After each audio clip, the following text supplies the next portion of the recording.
Fala, rapaziada, eu, Sérgio Maribu, junto com Fábio Kiltakal, estamos trazendo aqui um vídeo inédito. Mohamed Ali contra Inoki. Inoki era um cara que lutava no Japão, maior casca grossa, já tinha morado no Brasil.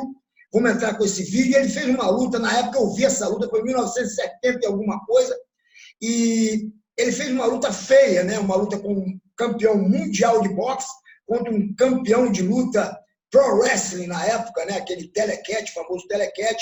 Eu me lembro que a luta foi muito monótona, porque o Inoki estava muito no chão. Eu não sei se aquilo foi combinado. Eu vou entrar com o vídeo do Fábio Kiltakal. Espero que vocês gostem. Os.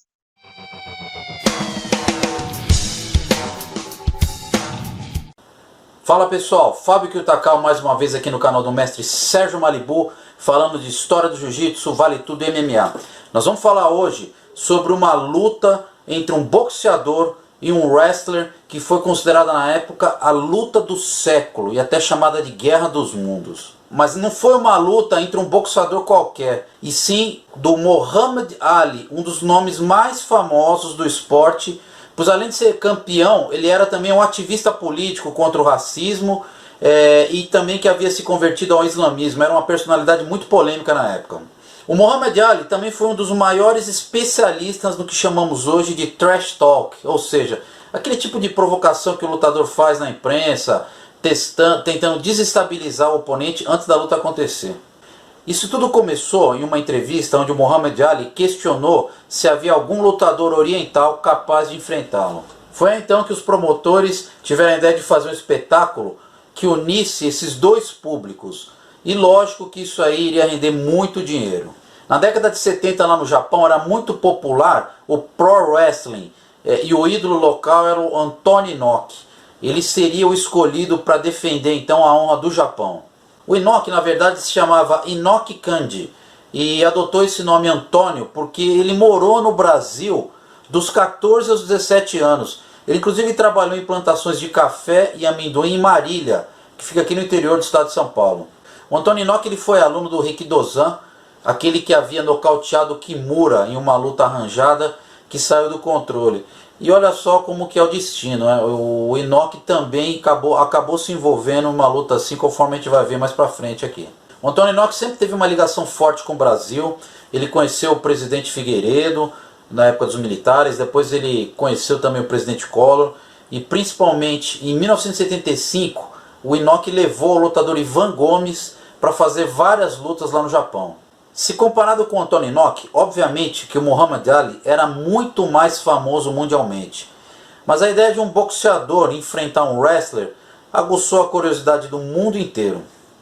O Brasil já fazia esse tipo de confronto desde a década de 30, com a enorme diferença que aqui no Brasil o Vale Tudo Real acabou ganhando mais notoriedade que as marmeladas. Mas como a ideia dessa luta entre Mohamed Ali e Antonio Inoki era acima de tudo ser um espetáculo rentável, essa hipótese de um campeão como Mohamed Ali se arriscar, com certeza foi um grande atrativo para o público. Inicialmente isso aí seria uma espécie de demonstração, ou luta armada como queira, e isso ficou claro por várias razões. Uma das razões, conforme eu já disse, era que o Mohamed Ali tinha muito a perder, e dificilmente ele iria concordar em entrar numa demonstração ou mesmo numa luta armada onde ele não pudesse sair como vencedor. Outro fator que deixava um cheiro de marmelada é que as regras foram mudadas várias vezes e no final das contas a imprensa nunca teve acesso ao documento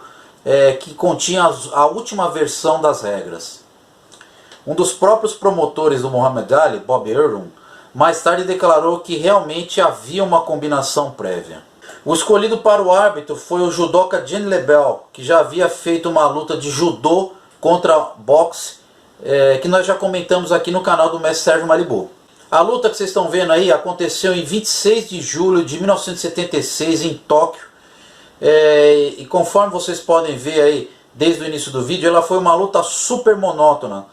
Principalmente porque foram 15 rounds de 3 minutos cada um, onde o panorama da luta praticamente quase não mudou. O Antonio Inoki adotou uma estratégia única, ele chutava e já caía fazendo guarda, porque ele sabia que o Mohamed Ali jamais iria para o chão, até porque ele estava usando uma luva de boxe. A gente observando a luta aí, a gente consegue ver que assim como a luta do Kimura com o Rikidozan, essa luta entre Muhammad Ali e o Anthony Inoki foi uma combinação prévia que na hora acabou saindo do roteiro. Na verdade, nós nunca vamos saber por quê. Algumas questões que a gente pode abordar é como um lutador com uma atitude tão provocativa como o Muhammad Ali tinha, como que ele iria reagir em uma eventual queda ou até uma possível finalização.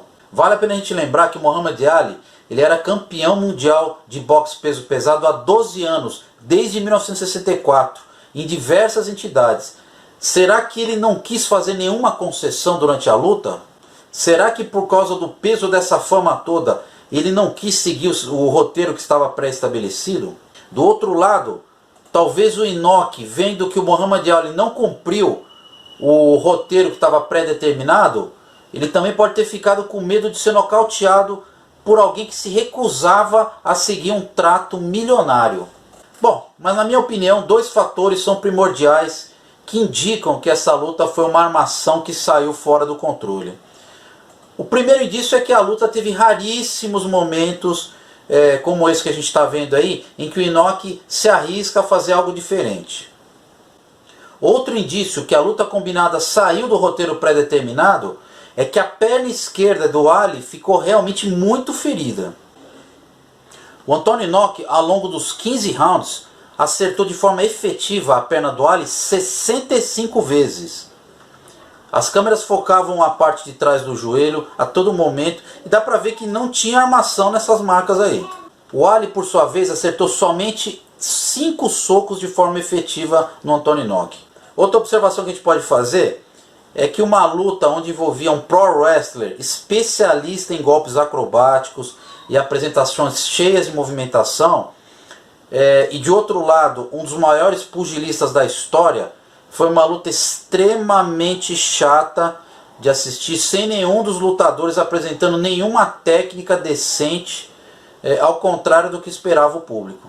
A luta foi assistida por cerca de 1 bilhão e 400 milhões de pessoas no mundo inteiro, sendo que 54 milhões de espectadores foi no Japão, e só de ingressos ela rendeu 20 milhões de dólares. O fato é que o Ali ganhou 6 milhões de dólares e o Inoki ganhou 1 milhão de dólares. Lembrando que em 1976 isso era muito dinheiro. E o pior de tudo, a luta terminou empatada. Obviamente que depois dessa luta, muitos boatos começaram a rolar, como por exemplo que o Ali quase chegou a perder a perna devido aos ferimentos, e eles inclusive vieram se encontrar muitos anos mais tarde, se cumprimentaram, enfim. Essa luta acabou se tornando um mito que ainda rendeu durante muitos anos muitas histórias aí para esses dois lutadores. Espero que vocês tenham gostado dessa história, um grande abraço a todos.